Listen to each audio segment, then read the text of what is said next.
If you've seen my ceramics, you'll know that I make a lot of clouds, whether they are wall hangers, Mancala sets, pour sets, magnets. I've done a lot of clouds, but I haven't done a cloud watering bell. So when I wanted to make more watering bells, it only made sense that I made a cloud.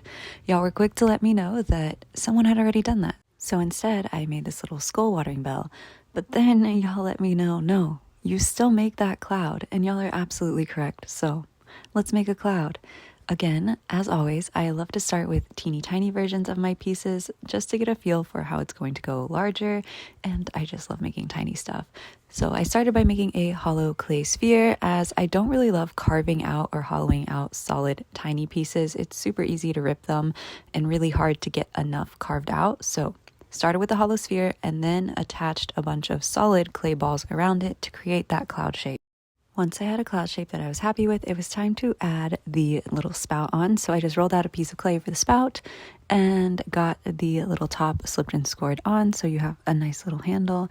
And then cut out a space in the cloud for the spout, got those slipped and scored together and nice and smooth out. Then there was a whole bunch of poking holes, one through the spout and then a couple in the bottom, so again, it could rain. I tried to use a little tiny pin so that way hopefully it'll create more drops, but we had this.